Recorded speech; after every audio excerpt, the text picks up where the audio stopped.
What's up, everybody? My name is Braxton Gilbert, and you're tuned into another episode of Let's Keep Talking. And I am joined today by my friend, Eli Beech. Hi. Hello. Eli is a friend and acquaintance, but not someone that I have been able to spend any one-on-one time with. I'm thoroughly excited about spending some time together talking with her about relationships. That is the topic we decided to center our conversation on today. Yes, I am happy to be here. So the first question that I sent to you was to begin our conversation defining, I was going to say define a healthy relationship, but instead thought let's do the inverse. Defining a toxic relationship. That's a terminology a lot of people use. I'm in a toxic relationship. That person's toxic. To be honest, I haven't taken a swing at trying to define it myself. I figured we could do it together today. So what do you think? What are we looking at in terms of defining what a toxic relationship looks like? That is tough. Yeah. I think because there's so many aspects to that, and it can play out in so many different ways. As A relationship can? A relationship or someone being toxic, quote unquote. You know, everybody's like, "Oh, that's toxic. That's toxic." Yeah. But what really makes something toxic, a relationship? What makes it that? I think not being able to fully be yourself.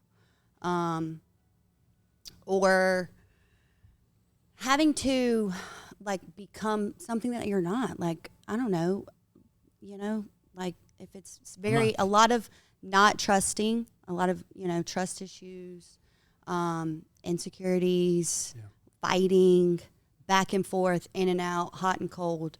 They're like, I think all the things that you're saying are like attributes to a toxic relationship. Right, like a toxic relationship, I think, and I haven't prepared for this, genuinely. This is just Me either, like I haven't. I think how I would define a toxic relationship is one that perpetuates your weaknesses. One that cements you in the current version you're in. Yeah. Given that it's probably not the best, given that the current version you are is not the best version you could be. Not the most developed, not the most loving, the most secure, the strongest, best communicator, etc. Yeah. One that keeps you from learning the lessons about how to communicate, how to love, how to be tender, how to have boundaries. If being in a healthy relationship means being aware of how you feel, having your own individual orientation in life, how you want to be, the goals I'm working towards, not just like being a boss ass bitch or something, but like financially, friendship wise, my practices, the hobbies that I want to continue to develop. You can always extend that out too if you need to. Okay.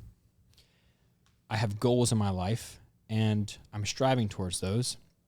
If a healthy relationship is one that's conducive to that and helpful in that regard, I think a toxic relationship continues to keep you in your shitty behavior. Yeah. Right? Yeah. It's very triggering. Like you were saying, you're not all these. What?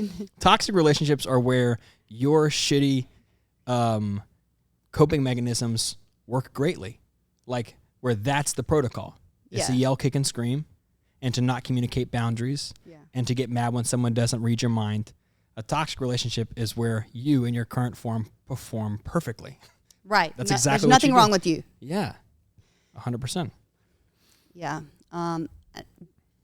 With that, I think like being secure within yourself and feeling safe around someone allows you the space to be your best self and to not have, all those. We're always going to have insecurities, vulnerabilities, moments of weakness, triggering times, whatever. Yeah.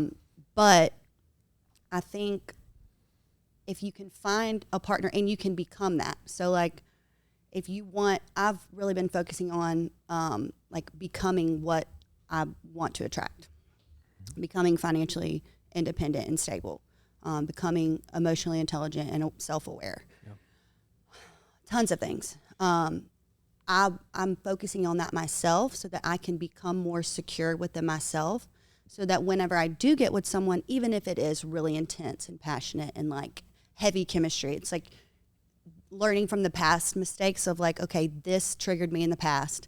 knowing that that's happening and saying, okay, I feel good within myself and I'm learning to communicate better and say, this is how I'm feeling. I know that you're really big on communication. I agree. I am You're saying, that I'm very big on communication? Yeah. Yeah. Like I'm just from listening to you. And I love that. And I think that that's really important. I'm a chronic overthinker. So like, I know moving forward, I'm going to have someone that is a good communicator. And I have to be as well. I can't just shut down. Back to the whole attracting thing. You're like, if I'm going to attract a good communicator, that means, do I have to be a good communicator? Yeah, wait, it's all on you. Wait, I don't attract my solution. I become the solution? Yes. Damn it. More work. Yeah, exactly. I want out. Yeah. Who signed me up for this? I'm tired. I don't want to do any more work. Yeah. Yes, all of that. So I don't know. And it is scary, I think, when you've been doing that work and you know what you want and you're becoming that, to like then get into a relationship and say, is this going to be toxic? Could it turn into that again? I've been working on this house of cards. Are you going to knock it all over? With one Yeah, and how one blow. strong is the thing? How much have I really learned on my own outside of a relationship? What are the things that, you said overthinking is one. What are the things that trigger you in a relationship? Welcome to this episode of Let's Keep Talking. I'm talking with Eli Beech, who gets triggered in relationships, and we're talking about the first thing on her list. I am triggered right now. Yeah, you know what? Asking me direct questions, that's a trigger. Get the fuck out. Very direct communication where you put me on the spot. I got to go.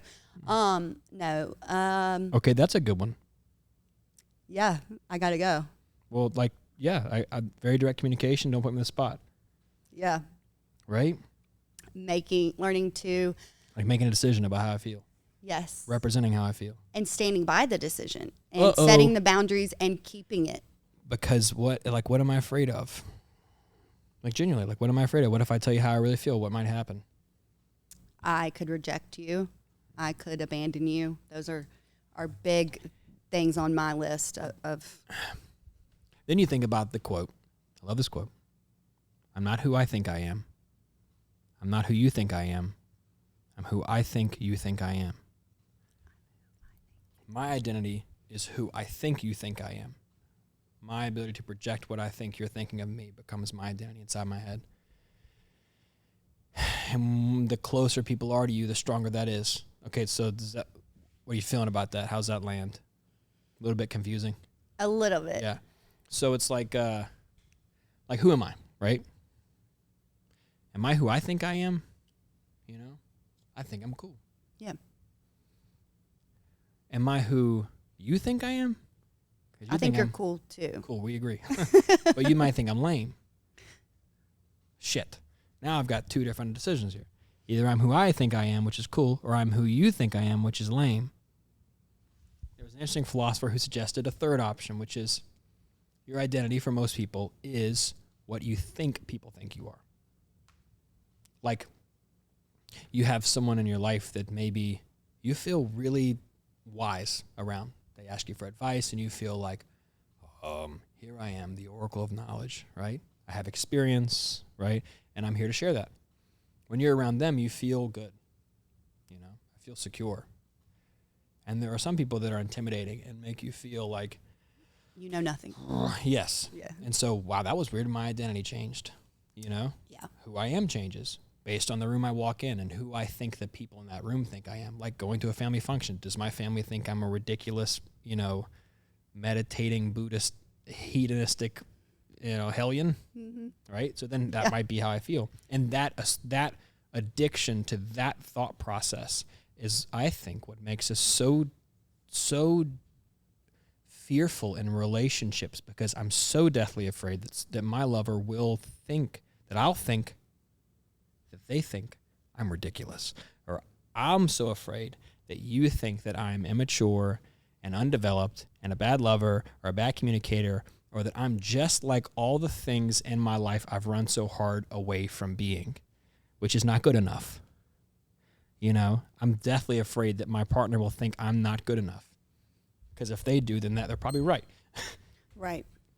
Damn it. That's I like that. That's That's very spot on. With, you know, I mean, I meet people sometimes and they're like, I don't know. They're like, you're so strong, you're so independent, you're so this, that, and the other. And they have these, you know, ideas of me. And I'm like, wow, really? I should think about myself more like that. And I have been working on that. But then, like you said, there's other people, you know, whether it be family members or whatever, that The ones that know you best. the ones that know you best are like, I remember that time when not you Eli. did. Remember that time you did this? And you're like, but you know, I think that's something too to talk about is Please. us ever changing, never being the same. And sometimes I feel that people can get attached to a certain version of you, and you're not that person anymore. And so that's kind of another challenge to overcome is I'm not, you know, I know you're 25, but I'm not who I was when I was 25, or even 28 for that matter. You know, you have a spiritual awakening and birth a child and raise him on your own. You are not the same person you were 6 months ago. So, you know, I think, and loving the people who do support your growth and your expansion and your transformation, and still loving those that are attached to that old you that can't really seem to understand that you're different. It's interesting to me that spiritual awakenings, right, like you said you had, okay, so it seems it's interesting that spiritual awakenings don't by default align the personal problems. Oh no, there's more problems when that happens. Well, like if you have a spiritual awakening, it seems that, and I don't know that I've had an acute spiritual awakening, like and I see God, but I think I've crafted one over the years, bit by bit. But it's interesting that, like, I'm reminded of Ram Dass talking about him speaking to a friend who he said, and I'm not so sure about it, but he said, this is just a spirit he interacted with, who Ram Dass is be here now and becoming nobody and being in the moment and letting go. And he's asked this spirit, said, what is there to do while I'm in human form? And the spirit said, have you tried taking the curriculum, just being a human with all of its interesting limitations and obstacles to progress through? The spiritual awakening of realizing of sorts that was very magical. The coaster came up with the cup. Full of magic. The spiritual awakening, it doesn't, would you agree with that? The spiritual awakening doesn't seem to add much personal XP to, like, relationship problems. Like, oh, I realized that I am God, or that it is all one. And then it's like, oh, I still get triggered by people who are confronting me. I think that it's important to not get that confused by this, like, that it's this thing that happens. Like you said, you've cultivated it over the course of years. You've probably completely changed your beliefs. You've probably opened up your mind, allowed different perspectives. You took off the rose-colored glasses. Yeah. You probably used to live more in your ego than you do now. Is that right? Yeah. Yeah, that's the kind of stuff. And it's not necessarily, and everybody's experience is different. But I didn't have this, like, moment where, like, you know, God himself came down and we talked and he was like, this is your job now. This is what you have to do. That's not what happened. For me, I did not realize how egotistical and, like, just seeking external validation. I didn't know who I was, you know? And when I really dove deep, like, it's kind of like, for me and for a lot of people, it's kind of like a dark night of the soul is what they call it. And it's a very deep depression. I've never been depressed in my life. Welcome to the club. Yeah. And hello, I was. And I was like, what is happening? What was the depression like? Oh my God. I couldn't eat, couldn't sleep, lost all motivation. Because? At that time, I didn't know why. And it happened around when I was about 28. Was this after you began to see of sorts that your life was a waste? Like, my entire life is spent icing my sore ego and trying to keep it from getting hurt. And then it's like, well, damn, what's the point of this thing? Yeah. Is that something that led to the depression? Yeah. You know, I think a few things leading up to that kind of put me on that path. I had something happen with work where I made a mistake. And, you know, I sell real estate, and I really connect with you as far as what I've heard you say. Like, we are not our jobs, and our identity is not defined by what we do. Mm-hmm. But it can be, and you can be who you really are and do what you're doing here today, something that you just love and you have passion for and you want to help people. I help people, you know, that's my job, but I don't help them at a level that really fits who I've become anymore. It doesn't really, you know, so I'm staying in it because I have to for now. Because money, damn it. I know. Freaking. If I could just get past the money thing. The material world got me again. Yeah, that. And the flexibility of, you know, having the baby. It's a great job. I'm glad I stuck it out. But ultimately. What was the failure? So do you know Patrick Dang? Mm-hmm. Okay, great friend of mine. Yeah. We did a video together. And it was like a marketing video. And I mentioned another real estate company in that. And it was like 2 seconds long of like, I didn't get this from this company.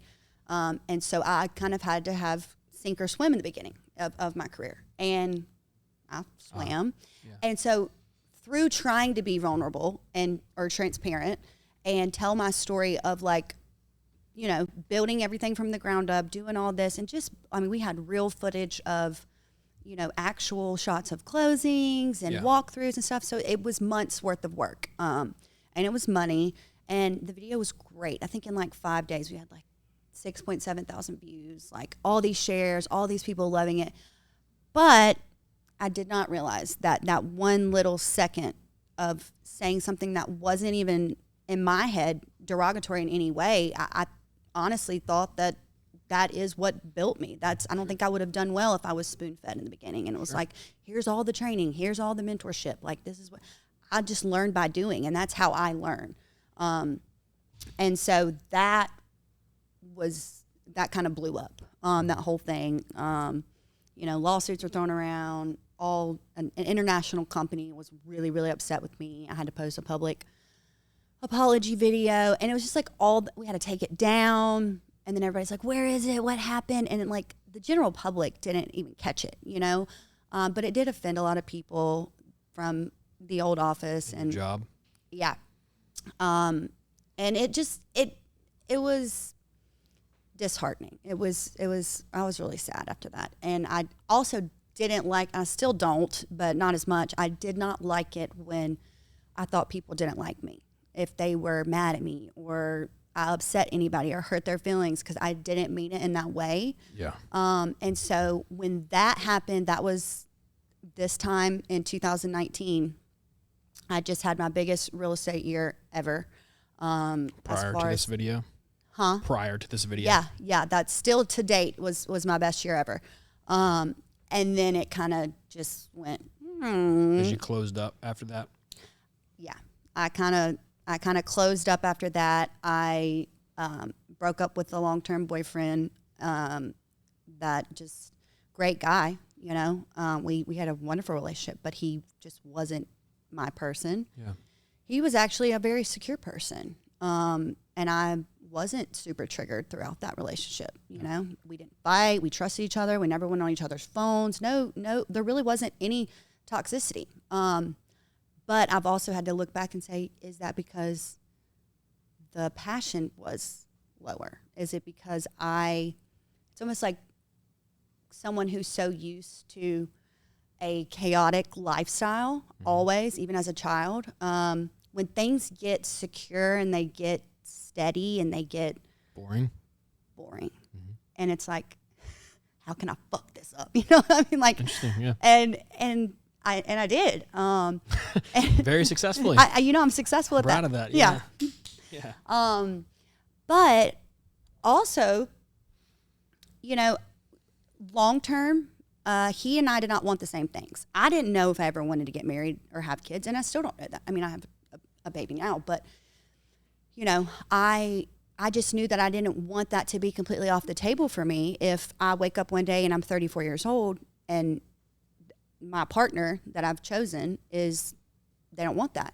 Yeah. Then I have to start all over again, So I just wanted that to at least be an option, and it wasn't. And What to be an option? like to potentially get married one day. Oh, yeah. Which now, after all this, I don't think marriage is something that I do want because it doesn't seem to be working well for most people. I think there's another way to obtain a high-level commitment without the piece of paper and the ring that causes so many problems. What do you think the goal is in a relationship? What do you mean? Like, I think the goal is to be happy, and to have fun. I just want to have fun. I just want to go on adventures. Oh, damn. Yeah. I mean, and to grow, I mean, and a little bit of growth and development. But other than that, I've just done enough growth. Okay, I just want to have fun now. I'm finished with the growth. I don't want challenges. At this point, I've had more than my fair share, and I'm kind of over it. We're done here. How Wait, what's your goal in a relationship? Great.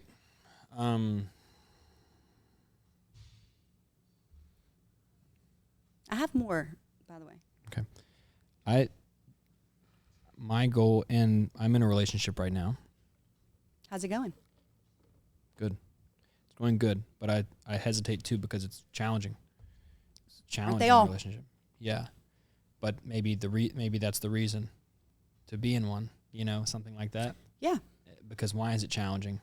Because there's more growth and healing that you need to do. Maybe because I'm not all I could be. So that would be my goal in a relationship, would be to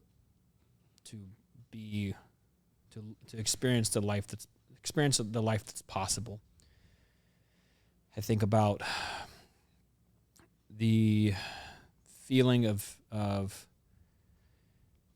being present, feeling of stop chasing more and more and more endless lovers, an expectation that I will find a sustainable, overwhelming, positive chemical cocktail in my brain that will make life oh so wonderful.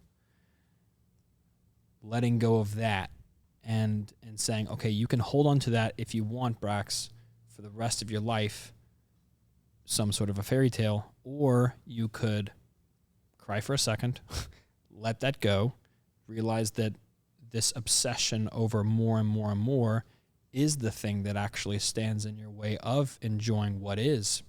Interesting. What if, because you've always allowed yourself the potential for more and more and more, you've never truly felt what it feels like to have something.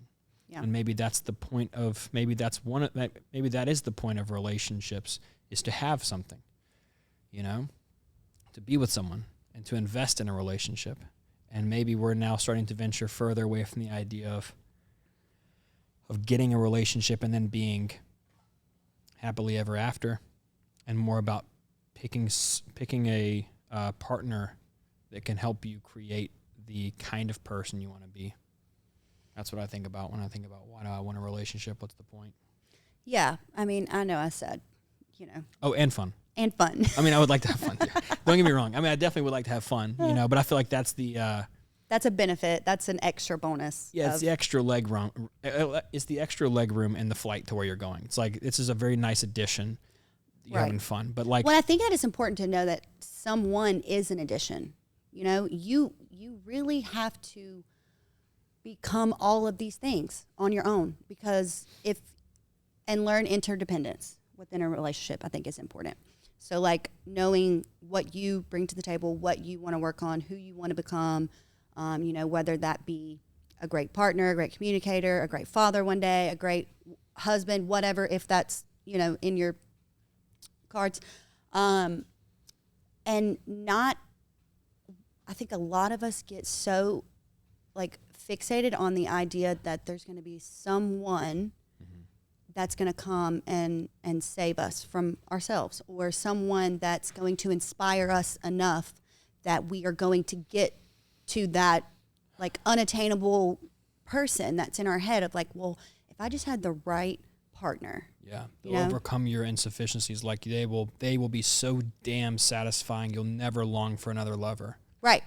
No, like not going to happen. Yeah. That's still your homework to work on. You're insufficient. It's an inside job. Yeah, you're insufficient for a relationship because of that. That's the reason you have bad relationships is because of you. Yeah. It's not, it's like, that's the reason. The reason you're going after relationships is the reason you have bad ones. Correct. Yeah.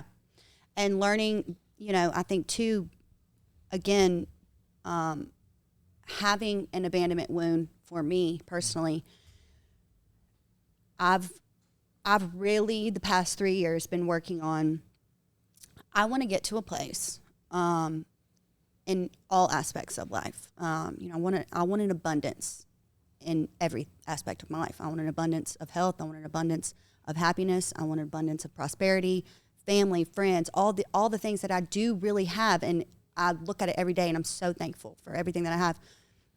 But I've worked hard to maintain certain relationships. I've worked hard to build my own, financial stability. It hasn't been easy.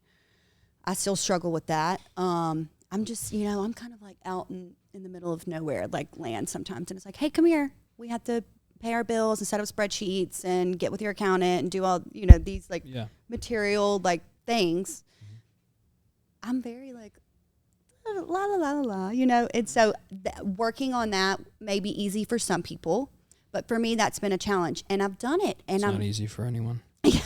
Well, some of my friends who are financial analysts, literally my best friend is like, Eli, I cannot believe that we have bills set up this way. And I'm like, it works for me. Like I still go into the bank to pay my mortgage and I talk to everybody in there. I'm like, hey, like super old school. And she's like, let's set it up to where it's more mainstream. Like you don't have to deal with it. And I'm like, it's fine. I don't forget. Like I go in. And so it's just funny.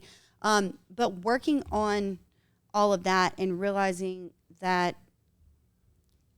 for me, back to saying the abandonment wound thing, I want to be so secure that...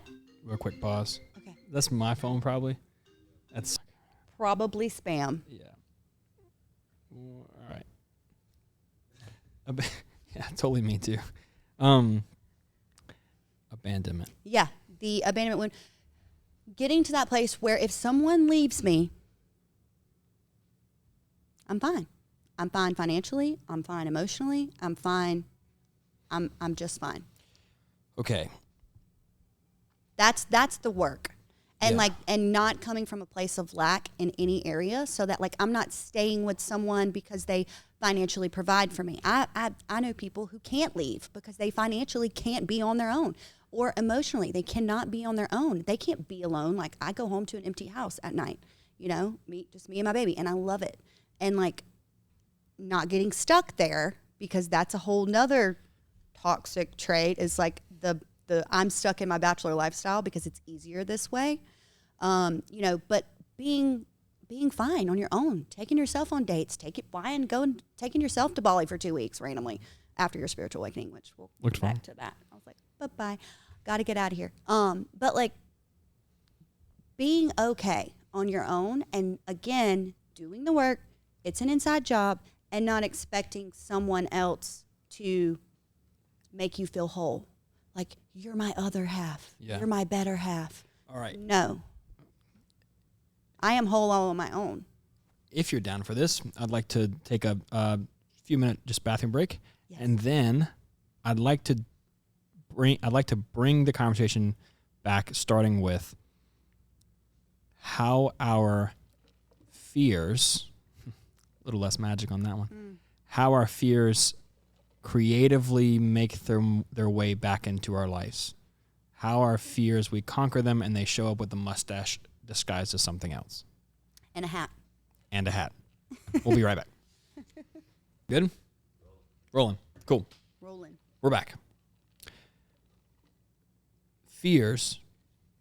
It's interesting because and we're walking back. Eli's like, I think I know what you're about to say. I thought about it in the bathroom. I'm like, Oh, shit. he literally is going to say, you just brought up your own fear. It's interesting because we find our fears and then and I want to say this, a lot of respect to you. Thank you. It is so much easier to just show that we're awesome and we're knocking it out and we've learned all these lessons.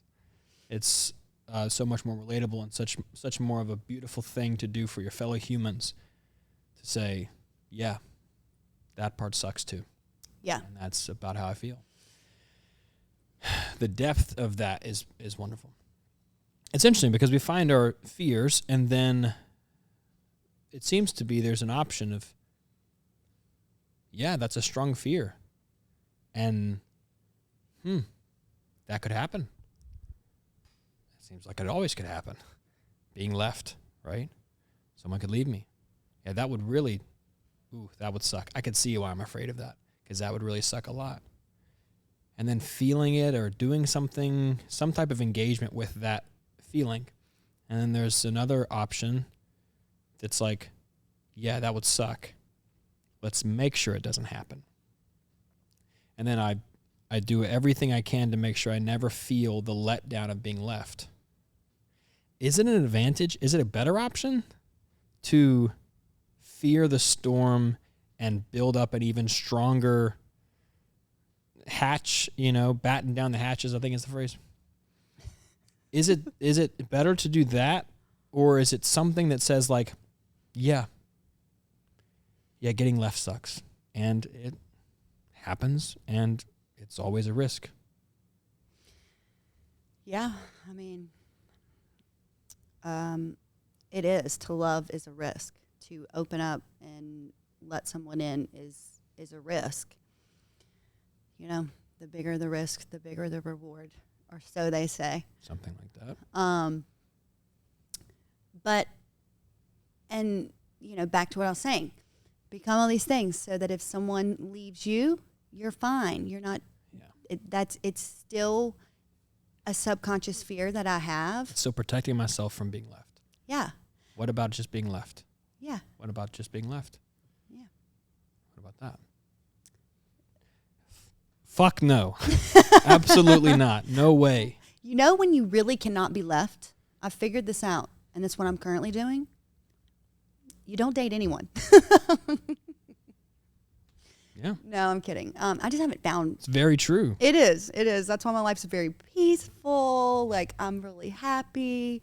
I love being single. Like, and I think it takes a while. I know you don't believe, or I don't know if you love zodiac sign talk, but I am a Libra, and we are the relationship people of the entire zodiac. So, like, Libras love relationships with everyone, with their partner, I love my relationships with my clients. All my clients become, like, really good friends of mine, or really good friends of mine, come to me and we work together. All of my friends, those relationships are really, really important. And so it's really impressive for me personally to have remained single this long. But it also, I am self-aware enough to know, okay, is it because, we talked about becoming the best you in relationships. Sometimes I don't operate as the best me in relationships. Sometimes it can be opposite. If I have a really secure partner and our relationship's great, I also am I love love. I love being in love. I love loving people. I love people. And so I can be a great girlfriend. But if I really, really, really find someone that, like, it's intense, just passionate, I'm in love with you, and I've done it in the past. I've said, whoa, this is like, he might be the one. And what did I do? I self-sabotaged and I ran. What do you mean? Someone would like to relate to what you're saying. Yeah, I left before I could get left. That's what I find, and she would be completely comfortable with me talking about this. Lauren, in my relationship, that's something that she's talked about noting in herself. When I am going through a lot of working through personally why I don't want to be in a serious, long-standing relationship, because I'm continually feeding this dark side of more and more and more and more and more. But I'm also wrestling with the reality of never being satisfied and beginning to ask myself, do I want to change the way I go about relationships to find bliss? But that involves some quiet time and some distance in the relationship. And when I'm acting that way with Lauren, she has explained to me that she's noted in herself a feeling of wanting to be harsh towards me. Mm-hmm. Harsh.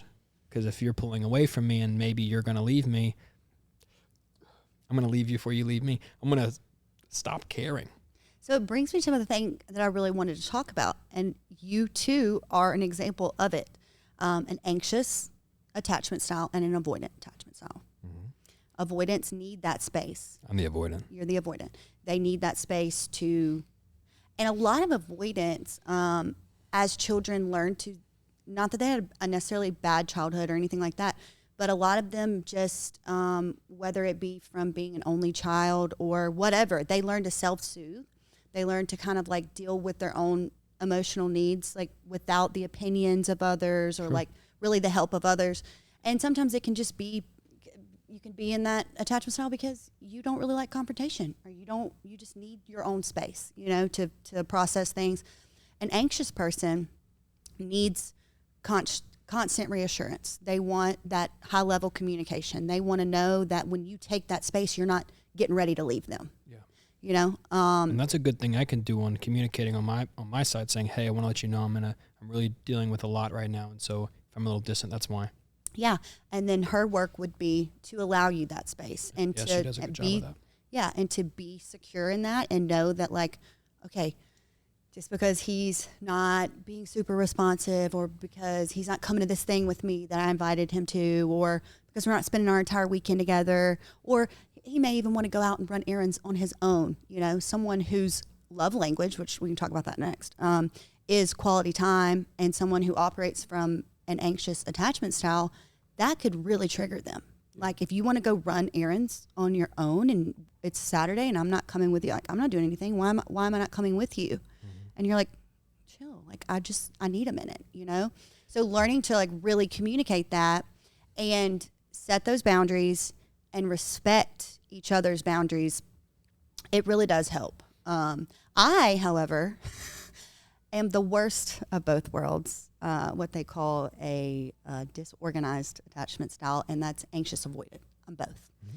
And so that's really tough. But what that looks like is I'm fine, everything's good. I'm avoidant because I'm anxious. Yeah. I'm avoiding this whole thing because I don't know if you still love me. Yeah. I'm really anxious at first. Like, I need validation. I need like reassurance. And this was in the past. I'm not going to operate this way in the future. But like I told you, I'm not going to manifest this. I swear to Positive affirmations every day. Do not be crazy. And the personality traits that mimic this type of attachment style can be like borderline personality disorder. Like, it's similar, because one minute you're really anxious and you're like, I need that constant reassurance. Like, and one you give a fuck. And then all of a sudden, in the flip of a switch, you are flat, you're cold, you're out. I'm done. Yeah, because you haven't integrated the two together. You haven't become someone who can be soft and sensitive and also be respectful, strong, and confrontational. So you create two different people. You have the soft center gooey one that's loving and sweet, and then you have the protector who's hard and doesn't show emotion and tells you to fuck off if you mess with me. Correct. And that's the split. That's the split. And it all comes down to fear of being abandoned. So in the beginning, you're really anxious, you love bomb, you're all about the relationship, you like overgive, you over please, all these things, because I want someone to love me. And then when you feel that pullback, you go, I can give a fuck. Oh God, I really care about this person. Yeah. They are probably going to break my freaking heart. Got a blast. Like, I'm out. Like, I'm leaving before you can hurt me, because I feel it. And then I'm shut down. I'm done. I'm out. And then the other person's going, oh my God, with the extremes. Like, yeah, but what's why is it a surprise that person could leave you? What? Like, why is it something that's not a given? This person could leave me. They might be leaving me. Mm-hmm. At any point, actually. You know? Isn't that part of it? Isn't that the whole thing? Like, it's an interesting thing to realize after 3 months in a relationship that this person might leave me. Yeah. You know, you spend the first 3 months falling in love, and then you spend the next however long until the relationship's over, being so controlling of keeping it. Yeah. You know, that it's like, that's why I'm curious about the idea of, like, once you find your fear, is there a way to not face it and to end it, but to integrate it and go, yeah, the fear of being left is part of life, and that is not something to be overcome. That's a different philosophy. The fear of being left is not something to transverse. It's not something to grow past. Yeah. You're not. It's not that you do. It's not that you do therapy and daily affirmations and strategic relationship projects so that you can get past the fear of being left. You know, and then too, I don't think it's ever. We also in our minds, it's like, if I could become prettier, if I was smart enough, if I was successful enough, if I was funny enough, if I was all these things, then maybe, you know, someone will stay. Because doesn't work. Where are they going to go from here? You know, it's like, you're not going to leave the next person. Yeah, exactly. Like we all do. Yeah. I think the other one brings depth. Like, it brings, like, you know, I'm not a religious person, but Jesus is an inspiration to me, and I think about Jesus often because that's the image of God I really associate with. That unconditional love. Yeah. So I have this image of, very often I return to this if I'm ever overwhelmed, which is, you know, I'd say a couple times in a year I truly feel overwhelmed by a personal problem. Yeah. And I see myself sitting on the beach side by side with Jesus, and he's just looking at me with these really loving eyes, and I'm going, I don't know, do I want to chase endless women, or do I want to be in a relationship, or there's so much beauty out there, and how am I ever going to, you know, and I'm just like, you know, looking at him, and he goes like, yeah, that's pretty tough, isn't it? You know, I don't want to miss out. Yeah, I could see that. But I also want to feel loved. I want to be close and have a family. Sounds like you've got some things to manage. You know, figure it out. Sounds interesting. It's like not explaining away, oh, no, you aren't worried about missing the beauty in life because you want warmth and the closeness of relationship. It's not like discarding the fears that I have. It's like really affirming them and saying, like, in fact, being afraid to miss out on other experiences and lovers and things is a very valid fear. And I completely understand where you're coming from. And then going, okay, what do I do now? That's the next step. Yep. What do you do now? You are afraid that you'll miss out on experiences, but you also want to feel the warmth of a consistent, loving relationship and want to have a container to grow a family in. Yeah. What do I do? Well, I don't have the answer yet, but I do feel very present with both of those emotions. Well, and again, just having the self-awareness of knowing the and respecting the contrast and the duality of the both. Like, you know, I want this, I want this. Yeah, because like the how do you find that balance? And I think it's all about balance. You know, balance between work, balance between family, balance between juggling friendships and health. And I mean, there's so much that we all do on a day-to-day basis that really trying to learn that balancing act is hard. I like the idea, and I would use the word acceptance. It's all about acceptance. Yeah. Accepting, that too. Yeah, that too. You know, really want to love this person. Yeah. And I'm really afraid that if I love them, then I'll value them. And if I value them, then when they leave, it hurts. Yeah, that too. What do I do at that point? You know? Yeah. Well, you know, there's only person that tells you that they have the clear, definitive answer for keeping yourself from being abandoned or left or feeling heartache in relationship is just selling you something, you know, like a course. Yeah. You know, a book, you know, like right. how to get past abandonment issues or something. It's like, that's an interesting thing. I wonder what you think. I really want to know what you think about that, because that's an interesting, like, spontaneous realization in this conversation that there's so much work to be put into moving past abandonment issues. Maybe instead it's truly to embrace the abandonment issue. I'm scared shitless you're going to leave me. Yeah. And I love you like crazy. See you later. You know? Yeah. And that's, I'm walking hand in hand with this potential for the thing I love to go away. And then, but that also gives me the openness to be able to be present in that love and to be able to feel it, the sensitivity. I'm reminded of, like the origin of depression is the inability to feel sadness. What? That's weird. Yeah. It's happiness. I don't feel happy. That's the problem. I am not happy, and I've been not happy for a long time, so I'm depressed. Yeah. And okay, your problem is you can't feel sadness. You're like, no, doc, I can't feel happiness. You didn't. I can't feel anything. Yeah. Well, then the philosophy of it is that you're depressed because you can't tolerate sadness. Because when life happens, as it does, when life happens, that thing hurt like crazy. And instead of increasing your capacity to feel pain, like Jesus on the cross, instead of increasing your capacity to, yeah, that too, that hurts a lot. Yeah. We didn't feel it. We decided to resist it. And so we closed off our sensitivities to the passing emotions in life. And that felt good because the pain hurt a little less.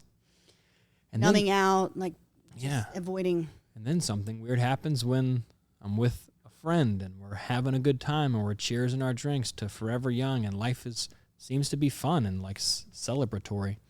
I don't feel like that engaged in this.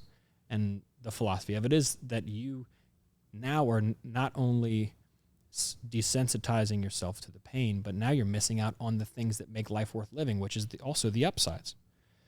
And in totality, it's the willingness to experience the depths of despair.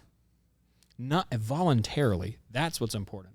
Yeah. Voluntarily experiencing the depths of despair. Like, I remember when I first learned about this, I had gone through a breakup recently, and I really, really missed her. And so in an effort to participate in this philosophy, I went and sat on a meditation space and just tried to see how bad I could hurt.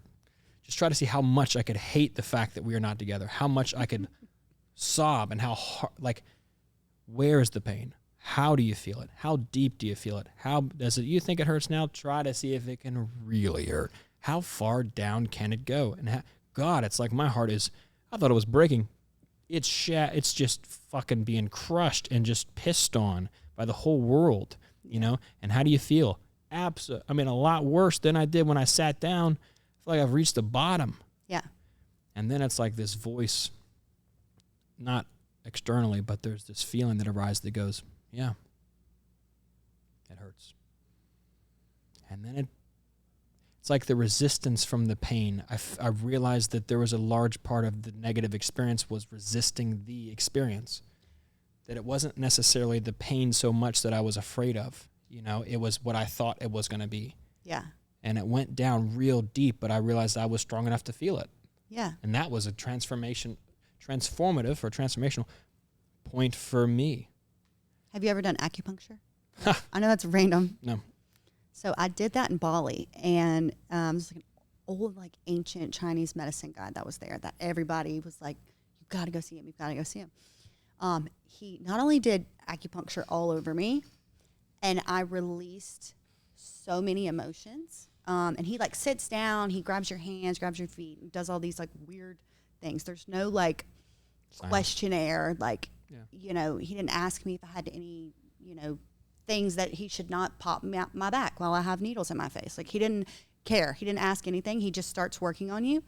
But when we were sitting in, like, our little talk, and he grabs my hands, grabs my feet, feeling on me and stuff, he's like, why are you here? I'm like, oh, you know, jet lag. I'm just kind of tired. I'm a little achy. And he's like, well, what about your heart? And I'm like, no, I don't have any heart problems. Mm-hmm. And no, your broken heart. Mm-hmm. And I'm like, yeah, there's that. And he that said, too, yeah. Yeah, there's that. And he's like, we're going to We're going to basically fix it today. You know, it'll still be there, but you're going to let a lot of stuff out today. And so I did. I cried so much. And he would come back in and check on me and look at me. And, like, your whole body is, like, shaking. And everything is just coming out. And he's like, you cry more. You have more. And I'm like, more. So that's the point. Back. You become that old Chinese man for yourself. Yeah. And in the moments of fearing abandonment, you cry more. Yeah. Yes. It hurts more. And allowing that to come out. Like, every time he came in and said, you have more. What would happen? I was like, okay, apparently I have more. And it just kept coming. What would happen do you think this philosophy could be applied into where you're at? Is this something that is like, I wonder if there is some resistance to the abandonment that truly, and I'm totally cool with you going, let's skip that because that's a really personal question. You can ask me anything. I really don't. Do you feel like? I don't know that I could ever be hurt as bad as I have been. So I'm a little bit like, and like it was really bad. Rejected at a super high level, ghosted at a super high level for years, like the person that I really, really loved. And it was ultimately because I self-sabotaged in the beginning because we got really close and I felt this like thing that I had never felt before. And I was like, gotta blast, gotta fuck this one up. And I did. And this is where you were hurt on a high level? Yes. Where you left it? Yes. So I did the leaving. So it all goes back to, which I didn't know then. But you created the reasons for the leaving to happen? Yeah. I left. And I left. Was and I that left. response? And then he finally said, enough of the Eli crazy train. You've now, we weren't even really dating. I mean, it was like a 3-month thing, which is crazy. But it's like, enough's enough. You know what I mean? Like, what was it in response to? Like what? Like, as you got close, you started to feel like I didn't feel worthy. This is going to be just like my relationship with like someone in my past, like a parental or I like have a mother. relational? I have a mother wound, and she still just cranks the knife even as an adult. So it's like the more I heal, she still does things that I'm like, and now I have someone else that I'm trying to protect, for my child from her. I love her. She's an amazing person, but she never did healing. And I think that's why parents that don't heal or even know that that's a thing or like even know that they're projecting on their children or hurting their children. Like, well, if you asked her, she's been a great mom. She's never done anything. And me and my sisters are like, no, like you've pretty much fucked us up for life. So we're still working through that. Mm-hmm. And it'd be different if it ended in childhood, but she continues to do it. And it's painful. And I have to, I started to associate love with leaving. I started to associate the people that love you the most are destined to hurt you because that's all I've ever known. Love equals pain for me. And through all of that happened with, that guy, I realized a lot about me and why I operated the way I did and why I was so hurt and why I said hurtful things and why I did hurtful things. And ultimately when he called it and said, enough's enough, I have boundaries and I respect myself. You can't continue to treat me like this. I'm like, wait, where are you going? I can't come back for a 4th time? Yeah. You telling me no? Yeah. Like, nobody tells me no. And then it's like this becomes hell. Hyper fixated on, I've got to make this person see my value. I've got to make him see that I'm sorry. I take it back. Like, it becomes this whole thing. And then the avoidant in him was just like, no. Like, why? That's what I'm thinking. Like, why? What is it all about? Yeah. Like, what's it all in resistance to?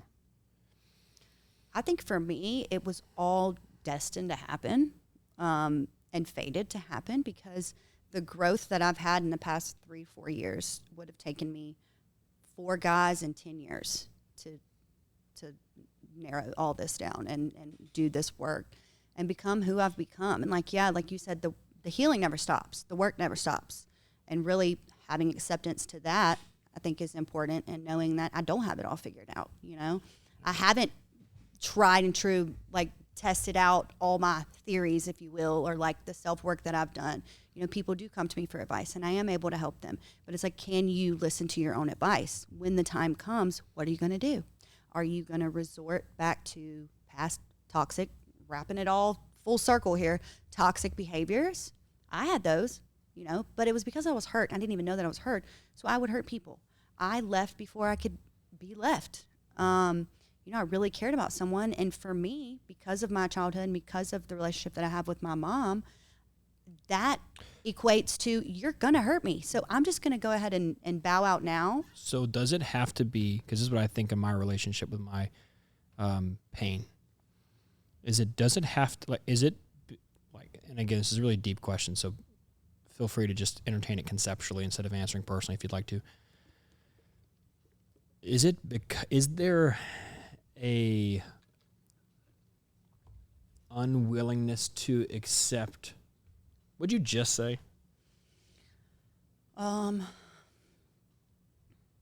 remember. I said, you leave before you get left? Mm-hmm. Yeah, something like that. So, is there at the core of it, this is what I think, at the core of it, is it that I have not felt what my mom did to me? Is that it? Maybe at the core, I'm still resisting the things that remind me of the pain that I haven't processed yet. Yeah, for sure. At the end of the day, I can't believe she fucking did that shit. How does someone do that? And I've cried, yeah, I felt it, yeah, but is it that I've still yet to, me respecting my dad as a man now is one of the things that I'm still having a hard time doing, is being in a relationship with my dad as he is as a human being and forgiving him when he has made mistakes. And I have resented him. I've almost had this thing out for him, looking for him to mess up so I could continually blame somebody for my own inadequacies. See, it's because of you. Yeah, it's because of you. And then there's this truth. My mom said the other day, she's like, don't you think you got to forgive him for what he's done? And there wasn't anything. My dad's a fucking great guy. He's a fantastic guy. He's just a little hard love, and I'm really sensitive. And so growing up, I felt really there was some difficult emotions. But again, my dad is it wasn't an acute type of abuse or something. There was no abuse in it. It was just a sensitive heart and a pretty rigid religious household, void of conversations about personal individual emotions and stuff like that. And the difficult thing for me was in order to forgive my dad, I can't do it yet completely, because if I do, I have to realize that he's flawed. And that sucks, because then I have to admit my dad is not this superhero that I want him to be in my mind. It's I think he's this superhero in my head, and I blame him when he's not. Right. And so for me to forgive him, I have to truly embody the idea that your dad is just a dude who's 55 years old. He's just a dude. Yeah. And he's grown up, and he's a hell of a hero for you, but he's not always that. He also makes mistakes. And part of me, the child in me, doesn't want to give up the image of my dad being the hero. So I've yet to be able to truly forgive him fully because of my unwillingness to let go of the idealized version of my father in my mind. Yeah. Something like that about the pain from mom. Becoming a mother now, surprisingly, that has happened to me. I have realized a lot too, because now I have a child. And so I'm able to look at that parent-child relationship and feel it in a different way, rather than how you were just saying. You've had to realize that he's just a person. You could have a child tomorrow, and all of a sudden, you're still you. And that's the death of your father. That's the hard part. It's I feel I told my mom, if I'm going to forgive my dad, I have to bury my dad. Of who you thought he was. Yeah, and that's I genuinely feel the same way you'd resist the news of you losing a loved one, I resist that, because I don't want to bury my father. I don't want to I'm killing my dad. I'm killing who I think my dad is and who I've idolized him to be, but that's the single thing that's keeping me distant from him. Yeah. And also distant from the lesson of compassion, saying we're a human. Yeah. The same way mom, it's I still resent, hate, frustrate towards her, because yet to kill the fact that my mom is not who I would have liked her to be, but she is who she is. Right. Something like She didn't do the healing work. Obviously, we've talked about that. And I'm trying to make sure that I raise a child that doesn't need to heal from having me as a parent. That's my number one goal. Is, you know, I want him to be secure. I want him to have stability. I want him to have love. I want him to be able to talk about his emotions no matter how he feels. But isn't that also the point, though?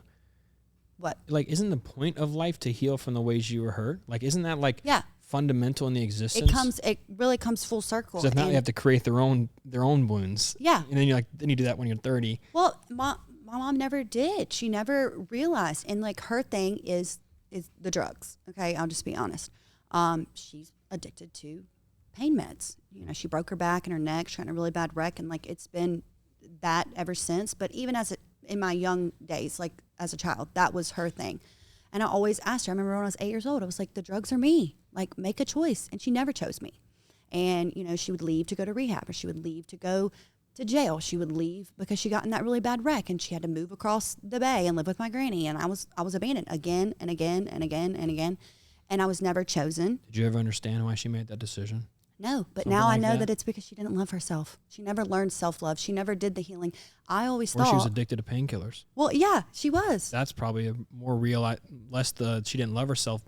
But why do people do drugs? There's always an underlying something that she went through in her childhood. And I've talked with her about this, and we've tried to get to the root of it. And we have a little bit. Yeah, but I think it's like a weird association thing. Like, everyone's experienced pain. Everybody. Yeah. So, like, to associate the pain of the experiences that, I know this is a little bit confrontational, so I don't mean to come across aggressive. No. Go. But it's like a little bit, like, maybe it's not she didn't love herself. Maybe she's addicted to drugs. Maybe just drugs are just insanely addictive, you know. And it's not like I don't love myself, so I'm punishing myself with this drug abuse. Yeah. But like, this is a physical reliance on a substance that I can't get off of. Yeah. And it's not like the avoidance of pain from when I was a kid and someone hurt my heart and life sucks and so I take drugs. Yeah, sure, that's a story too. But, you know, like, maybe that's like the lesson within the whole thing is like, there's a thing called addiction and fucking sucks. Yeah, it and does. It's, you know, it's not my mom's fault. No. Something like that.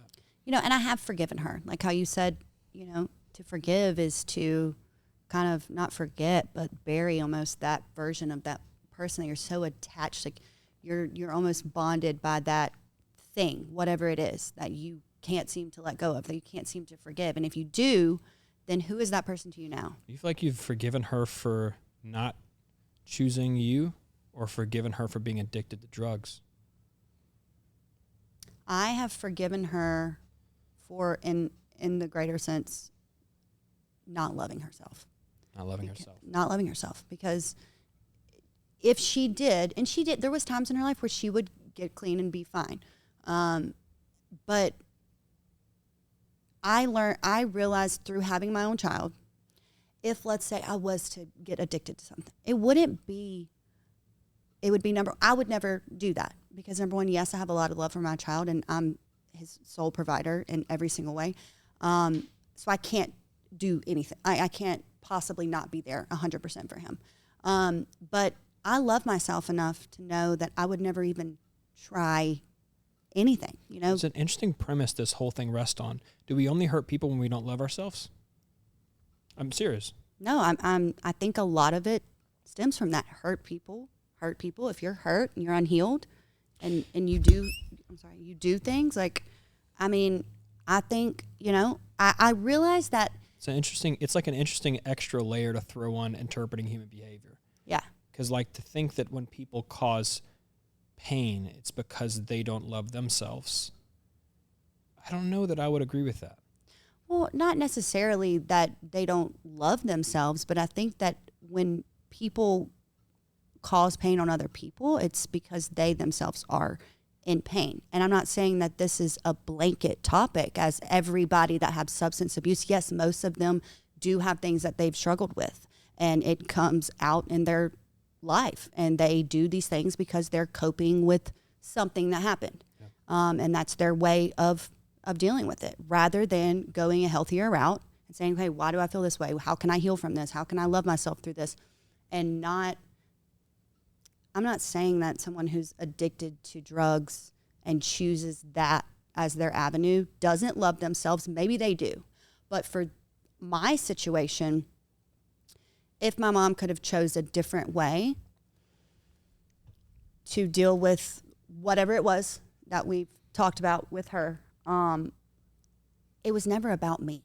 And that's the whole thing here, is that I always felt that I wasn't worthy of being chosen. I always felt very good learning point. Yeah, I wasn't worthy. She didn't love me more than the drugs. No, she did. Her lack of self-awareness and self-love for herself and say, I'm not going to do drugs. Yeah, it's physically addictive. And I get it. It's a lifelong battle. I've been to many AA meetings. I've been to many NA meetings as a child, as an adult. Like, I get it. I know that it's one step at a time. It's every single day. It's a lifelong battle, and it sucks. But I learned through having my own child, she didn't not love me. It was never about me. Because if I go and get addicted to drugs tomorrow, it's not about my child. It's not because I don't love him. Yeah. Of course I love him. I would do anything for him. But maybe there's something within me, if I was to go down that route, that something's up, and you've got to dig deep and see what that's about, because regardless of what happens, it's about me, not him. It's not about the love so now that has kind of healed that relationship in a way, because although she always told me, I love you, and she was very loving, but she would give and take away and withhold and, emotional love, and she would just be gone. And so that kind of inconsistency is what created. Hard for your mind to understand. Am I loved? Am I not? Am I worthy? Am I not? Are you going to stay? Will you love me a lot? I love you a lot. Do I need to You're going to hurt you stay? Me. Yeah. Like, how do you learn from that? How do you change? How do you completely reparent yourself and become someone completely different? I have a picture of myself as a 4-year-old child in my office, and I look at her, and I want to be the mom. I think that she would be proud of me today. That's beautiful. Yeah. And that's what I strive for. And that's and also for me, but for my son as well, to just really never be a parent. So I'm reparenting myself, right? Never have to heal from having me as a parent. Yeah. Whether it be my inner child or my physical child now that I actually have. But that whole thing kind of came full circle with my mom. And I realized that it's not her fault. It's not that she didn't love me. It's not that I wasn't worthy of it. It's a huge realization. Yeah. It's just, it's her own journey, it's her own stuff that she has to work on. And whether she chooses to do it or not is her business. Mm-hmm. Did that impact your, how long ago was that you said, oh shit, maybe it wasn't about me? And then did that impact your romantic relationships, at least your thought about them? I know that it's been a few years since, but. Well, my baby's only 6 months old, so it really hit me once I was actually a mom. Huh. That really, really made a lot of sense, because I realized that I could never, and even going back to like how you said, Jesus, very inspirational, like the way that he loves unconditionally. We talk about unconditional love, and most of the time people only feel that for like a child. But we're his children, growing up, I wasn't super religious either. Nobody in my family was, but I've always been, I guess, spiritual. Like, I've always felt a connection with the divine in some way, and not because my family went to church. We maybe went on Easter, like that kind of family. But like, how does he forgive?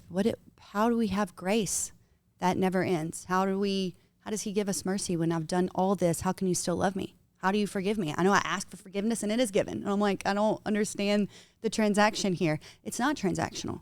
It's just unconditional love. How loving someone no matter what. Loving someone who doesn't love you back. It's like I think it's the acceptance thing.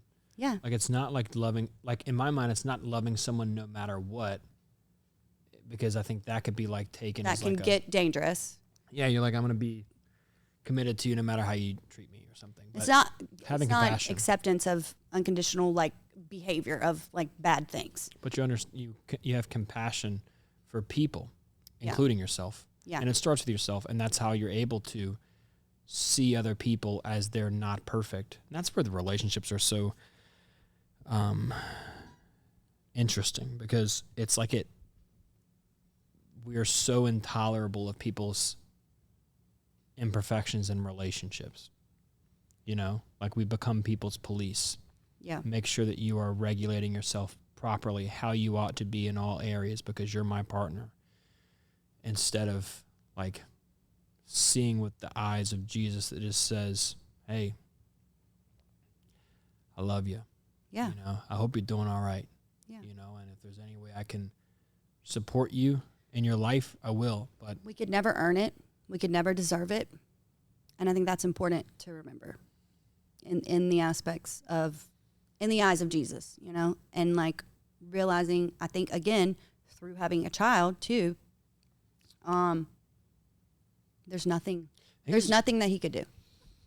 The love thing is weird because it's like, even in the phrase, we don't deserve it, we can't earn it, it's almost like just suggesting the definition of love we have, which is like an approval currency. It's not like a sustaining worth and identity. Right. You know, like I did nothing to deserve your love. And it's like talking about God, like you exist, you know, maybe you're made from love. I don't know. I don't necessarily believe this philosophy or something, but it's an interesting thought tangent. You know, it's like maybe love is what we give people to encourage their behavior. Yeah, as good behavior. Instead of just like, I'm going to love you if you do this. Yeah, instead of the Jesus that sits beside me on the beach and goes like, it's just a sustaining presence and a interesting, you know, it seems that you're organizing things in your life. It seems that you're having a difficult time. That does seem challenging, you know. I wonder what you'll do. It's steady. That sounds It's like love. secure. It's never changing. It's always there. Yeah. That's, I think, what we're all looking for. And the feeling of like deserving, what makes you deserving of love? Yeah. What makes you deserving? Do you have to be successful enough? You're saying what makes you deserving of love? Yeah. What makes you deserving? You have to be. Is that a question? Yeah.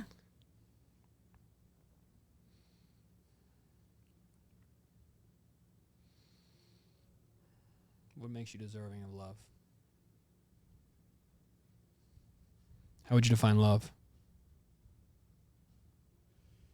When you ask that question, what's your definition of love?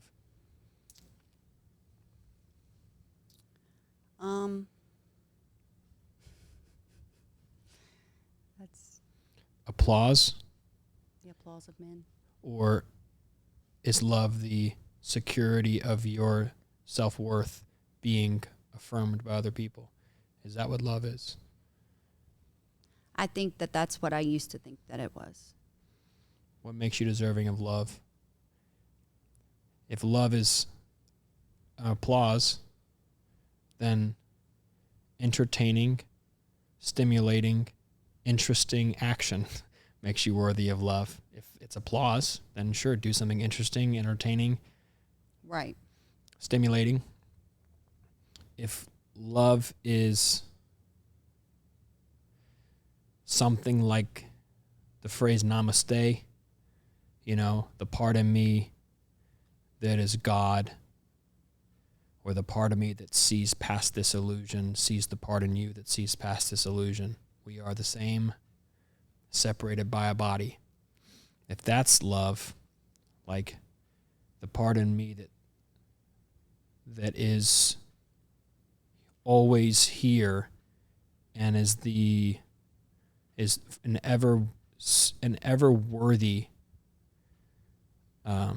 identity that has this swirl of life events happening around it, and the part of me sees the part in you, and that's when I say I love you, then I think I think just existing, almost as if that's what you're filled with, is that little core, you know? Yeah. And that's where I think fundamentally religion gets it way, way left field, is because the back end of at least Christian religion is you're not worthy inside. If you do. I made you worthy. So follow me with your life. Yeah. That's why I don't jive with the whole religion thing. I think religion gets in the way a lot. Because it's like, you're a piece of shit. You're not worthy. You're dirty. I made you clean. follow me. Yeah. And it's like, it sounds a little mind control-y, man. Doesn't really sure if that's love. Not sure if that's liberation. Not sure if the truth will set you free. It sounds more like this truth is now something I have to pay 10% to and attend twice a week. Is that freedom? What do you have to do to deserve love? I think nothing. Right? Isn't that right? Yeah. To deserve love, you don't do anything. Right. Okay, so then what do you have to do to be in a relationship with me? Since it has nothing to do with the love. Since my love is not affected by... I don't have to do anything. Yeah, you do. I'm meaning like... Respect me. Yeah. Be who you actually are. Honor our agreements. What agreements? Whatever agreements we create in relationship. Together. This is what we do. Yeah, We're open, be loyal. we're closed. We do this, we do Saturdays together. Yeah. Those are... I think loyalty. Communicate. Thoroughly. Trust. These are things to maintain relationship. Mm-hmm. But none of this is about continuing our relationship, not about loving you. That's one of the splits I think that I think most people don't see that. This is about continuing our relationship, not me loving you. Not if love is the namaste. So you're saying you can be in a relationship with someone, which, I mean, I know this is obviously true. You can be in a relationship and not love someone.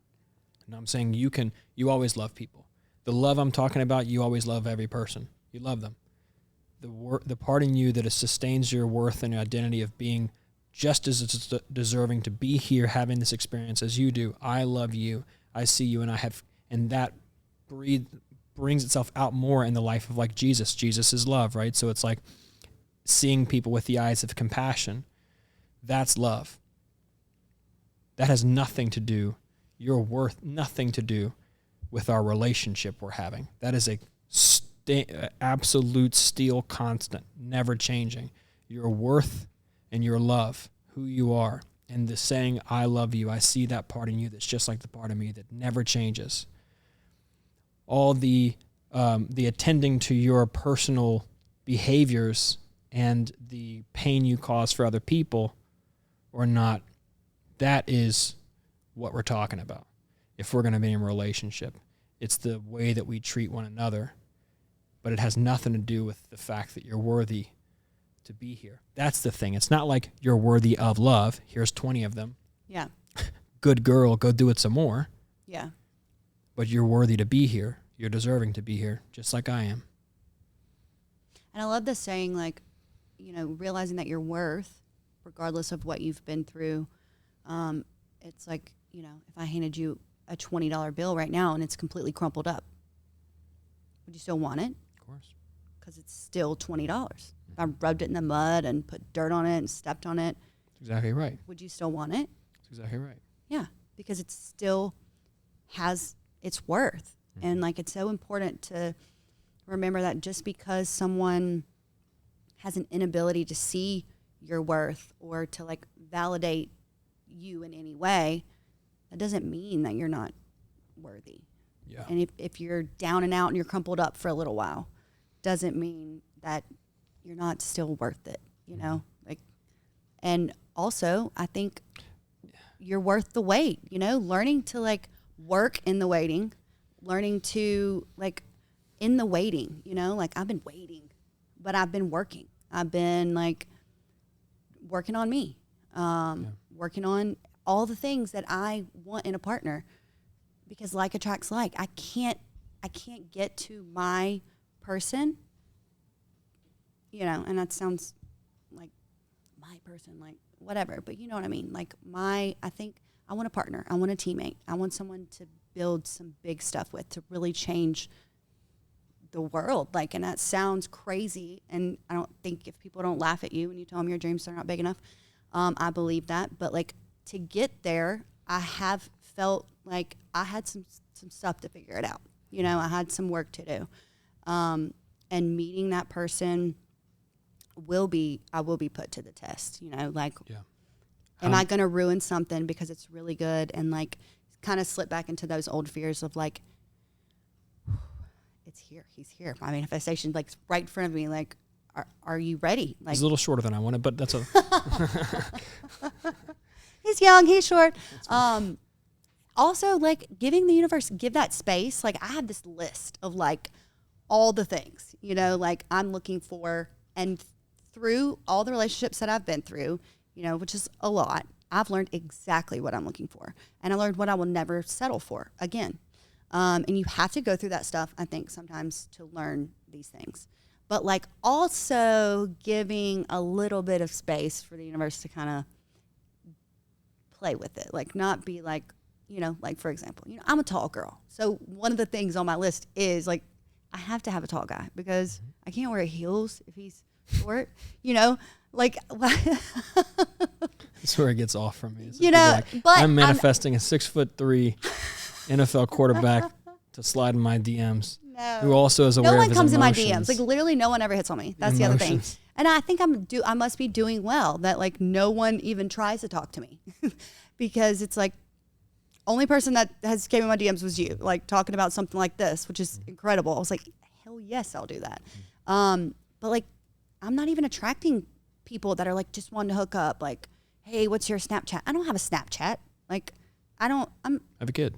Yeah, right. I don't have a Snapchat. I have a 6-month-old. Right. You want to know their name? Yeah, I have a baby. Yeah. So, you know, like, giving space and knowing that, like, I'm open to receive love and telling myself that every day, not putting that wall up. I think on one of your other podcasts, you guys touched on this, and it was like learning the balance of being open to receive, but also not being so completely naive to red flags and things that are like, hello. That's like, strength.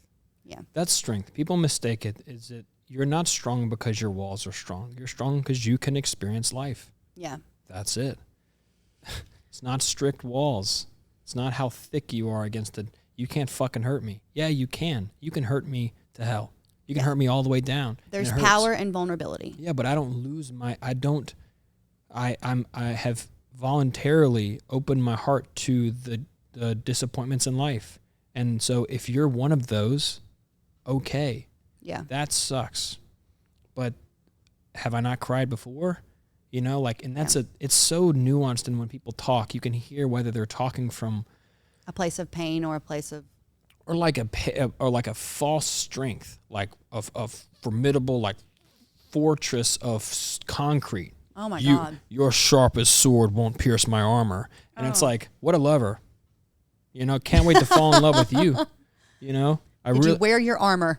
I really can't wait to fall in love with you. You know, someone I can't hurt. That was me, man. If I can't hurt you, what's the point? Oh my We're God. not even in love. Oh yeah, that was me. That was literally me.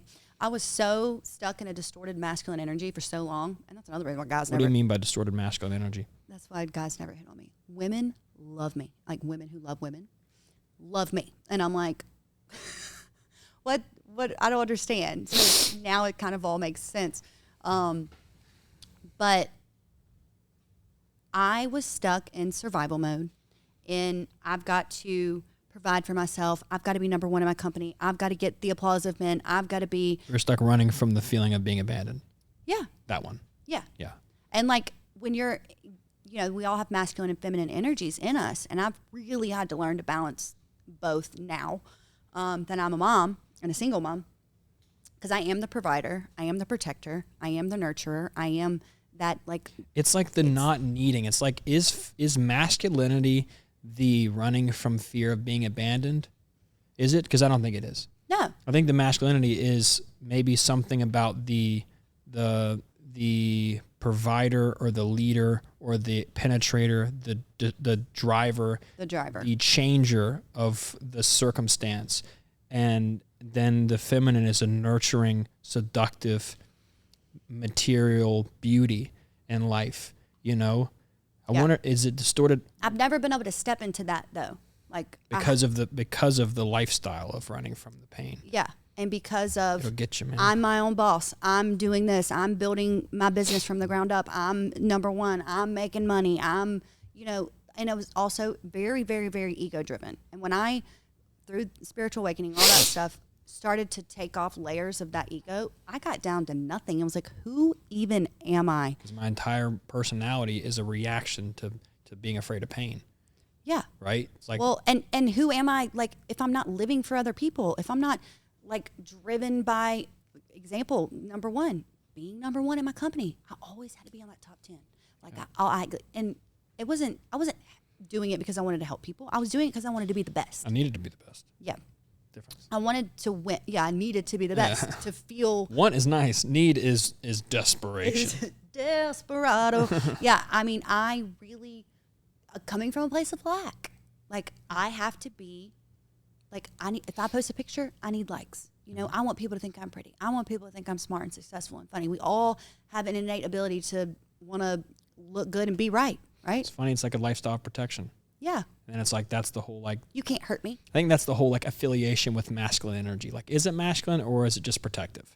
Yeah. And, like, maybe masculine is often associated with protection because of physical strength being larger and hunter-gatherers and you protect the tribe, et cetera. But, like, is being hypervigilant about things that might pierce the frail ego being masculine, or is it, like, nowhere near? I think it's, too, about like you said, the driver. It's the building the business. It's things that are that side of. It appears to others. It wasn't a healthy masculinity. It was distorted in the way of like, it was very ego driven. It was. You think it's because it appears masculine? Like it's not even masculine. You know what I'm saying? It's not a masculine energy. It's like a. What? Why? You don't think so? I don't think so. I think so. In an unhealthy way. I mean, there are, so like you, for example, you have both. You have masculine and feminine energies. Okay. And like you seem to be extremely self-aware. And I know you have more healing to do because we all do. But like your woman can rest and can be in that feminine energy because she feels that you are a healthy level of masculinity and you have your feminine side. Nice container, yeah. Yeah. And she can rest in that. I've never met anyone where I feel safe enough to step out of that constant survival mode, constant got to build, got to perform, got to provide, got to do all this. I've never been able to rest in that ever. Mm-hmm. No one's ever paid my bills. No one's ever helped me. No one's ever done anything. And is it because I haven't let them? Is it because if I just do everything on my own, no one can let me down? Like, no one can disappoint me. No one can leave me. No one can abandon me, betray me. Mm-hmm. Why? So when I got pregnant, I was like, we've been doing this for 3 years. We got to speed it up. You know what I'm saying? Like, we got to figure out how to balance these energies quick. And I did. I really did. Good. I mean, I'm not, obviously, the work is never done. Like, can I get a break? No. And then you die. Yeah. Sign up now. Yeah. Sign up for the free trial.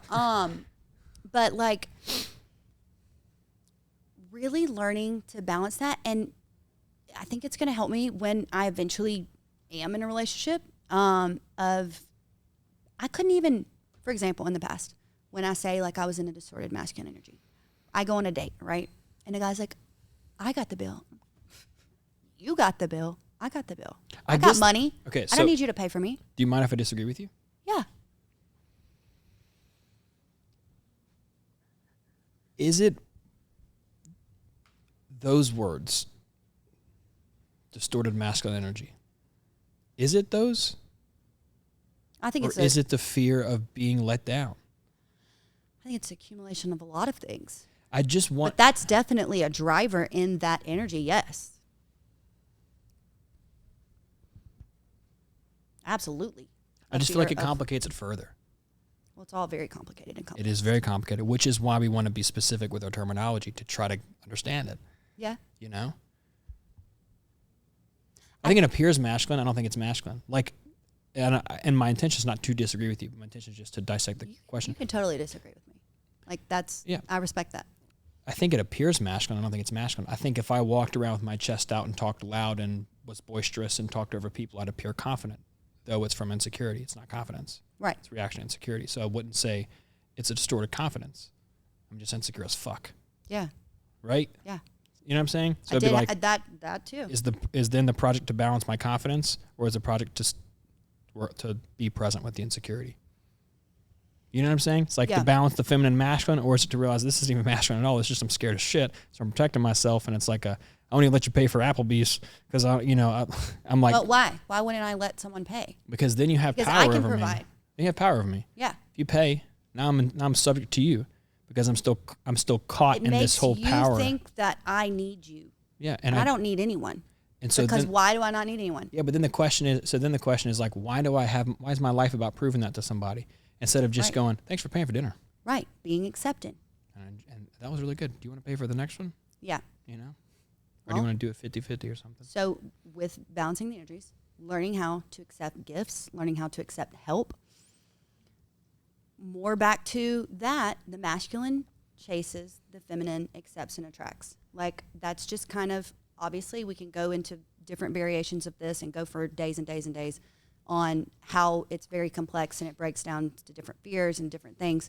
But like, I've never been able to a guy got me a gift one time and I was like, a guy sent me to a spa one time, put his card on file. I got done and they're like, you want us to use the card on file? I'm like, I didn't put my card on the file. Let me put mine. No, ain't nobody paying for me. Yeah, because like, why? Why was I like that? Now good I'm question. Like, please, somebody send me on a spa day. What's your answer? Why didn't you? Because I was so unhealed and just like had to prove myself, had to be strong and had to be Miss Independent. Like, I don't need anyone. And so the He-Man Woman Haters Club, I had a jacket and everything. So if I am spending my life trying to prove everyone and saying I don't need anyone, am I masculine or am I a boy, knowing nothing what a man is? What do you think I am? If I'm spending my life trying to get people to know I'm cool. I want you to hear that when I was saying that, and I'm referencing this, it's the distorted side of that. It's not the healthy, healed masculinity, which is absolutely beautiful, and we need that as to live our lives, whether you have a masculine person in your life or not. But like, to balance those energies, to provide for me and my son, having no financial help from anyone, I have had to be in that role. Sure. But I've also had to step out of that role and just go right back to the other side because I'm exclusively breastfeeding. We're having moments, like I'm his protector, I'm his provider, I'm his everything. And like, learning how to be both because he deserves both, but we don't have both. It's tough because then do you ever feel like, I could definitely see the difficulty of the balance of having to do the job of a protector and a provider. Do you ever feel like, damn, I just hope I find a protector and provider so I don't have to do this anymore? Yes, I'm tired. It's interesting. I'm tired. Yeah, and then it's like, okay, how do I do that and then actually fall in love and not push it away? Yeah, and then how do I also, it's so hard.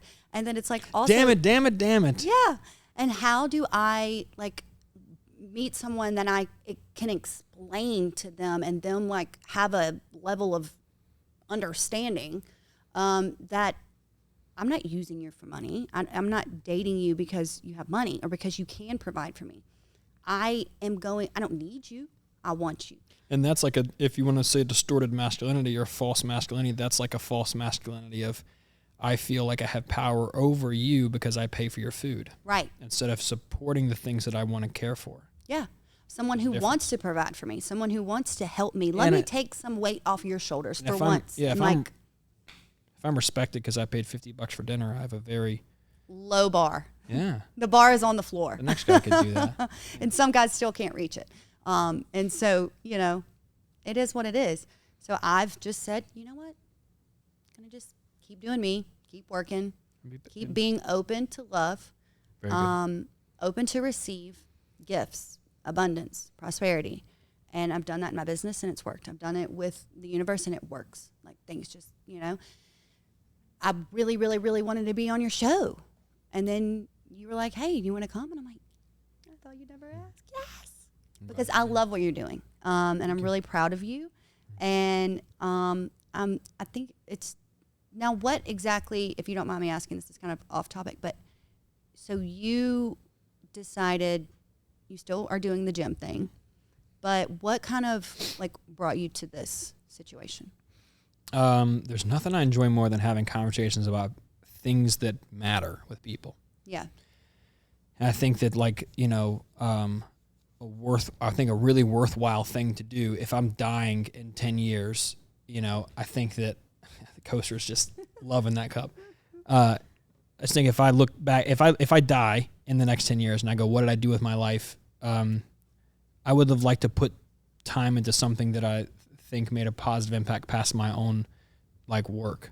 Yeah. You know, like I make money from work and I make money from working more, and that's cool, but it doesn't feed the part of me that wants to contribute to something that I feel like only I can do. Cause I definitely feel that I have a particular personality that, enjoys the nuanced differentiations and emotional development and spiritual growth. And, I have questions that I think are interesting that I like to ask people. And I think that doing that is just like doing what I'm meant to do. Yeah. You know, and that's where. Doesn't that feel good? Yeah, it feels great. It's just like, you know, the illusion that like, oh, once I make X amount of money, I'll be like happy or something. It's like, no. You know, if you had the amount of money you wanted right now, you'd still want to enjoy your day. And I enjoy my day when I'm doing podcasts. Right. So here I go. When you realize that you're not driven by money, I'm not. I never have been. Mm-hmm. You kind of have to go, okay, well, what am I driven by? Mm-hmm. We have to go to work. We have to provide. We have to do all these things. Yeah. So this is kind of something that like I ultimately want to do this one day. And it's just, I want to help women is, you know, and I'm not, men need help too. Lord knows it. But you know, really it's something I want to do. And I tell people, and I have wanted to do this for years. And they're like, what? Like, you're so good at real estate. Like, you could sell real estate in your sleep. Oh yeah, but I have more time. Yeah. And it's like, And if I die, yeah, you will die. like, you know, it's fun. I love it. I'm good at it. But like, I did that. I did it well on a whim. Why can't I do something else? Why do I have to keep doing this just because everyone expects me to do that? Mm-hmm. Yeah, your purpose I've struggled with that too. A lot. With staying in that. And what? In real estate. And knowing that it's not something that's individual to you. That's why I think that hobbies are very important, because, you know, like, I think gyms are stupid. I think gyms are the most ridiculous thing ever, because they're just a reflection of our completely inactive, passive lifestyle, that we have to have a place full of resistance that we go for 30 minutes and like push, pull, and do this stuff because our life sucks. Yeah. And we don't have any activity. So the gym thing is not a good thing. It's like an escape for a lot of people. Well, it's an escape, yeah, too. Like, but it's more like it's more of a like reflection of our inactive lifestyle. Yeah. You know, and that's because that's the way society is. And if you're going to participate in the structure that we have, which is very good and abundant, then you don't have much time to exercise, or not so much that, but the work you do every day doesn't have exercise intrinsically or inherently in it. Like if you were chopping wood, carrying water, and, you know, slaughtering a pig, right? It's like hunter-gatherer stuff. So I think it's interesting because your purpose in life, I would imagine, used to be infused in just surviving. Yeah. You know, like not dying today, you know, eating food, killing something, getting more food, staying warm, feeding the babies, you know, and cooling off when you get hot. And the purpose was like integrated into what you did. Everything had a purpose. I have a friend who lives off the grid in Birmingham, lives in like 40 acres, and he's lived there for 8 years off in a tent. And I was talking to him one day, and he said, the most interesting thing is I never ask, what should I do? I never reflect on my purpose in life, because I'm hungry, so I go eat. I'm cold, so I get firewood. Like I need more water at the tent. So like I'm always doing. And I think that the like hobbies, for instance, are an interesting like gym situation where the purpose for life isn't interwoven in our activities every day, because it's so far away. We're supporting a very large structure, which again does a lot of good. We have extended life expectancies and stuff like that, but we don't have a purpose in our life. The things we do are not the purpose, you know? And so we have like a 30-minute window or an hour a day that we like do a hobby, you know, like something like this, something religiously, or writing a book or something. And I think that I know we got to come to a close. So that honestly is like a whole nother thing, that people are so exhausted from doing the things that don't matter to them. They don't have time to do the things that feel rich in purpose. And so we're definitely very sad, you know? Right. Closing thoughts from Eli Beech. That was a lot. Yeah, we covered a lot. I love it. Good. I enjoyed it. I feel good. Perfect. I don't want to say I can't talk about this stuff with a lot of people, but that's why I want to get on up out of here. No offense. I mean, there's great people here in Mobile, but not like, here. Weird. You want to out of leave? here, gotta go. We can leave now. Let's be done. I don't even have closing thoughts. Yeah. No, get out of here. Closing thoughts. Are we done? I mean, is it over? No. I don't know. I love deep conversations like this. Yeah. And having someone being able to talk to you, self-awareness, and asking more questions, and being open to look at it from things at different angles. I really enjoyed it. I love what you're doing. Thank you so much for having me here today.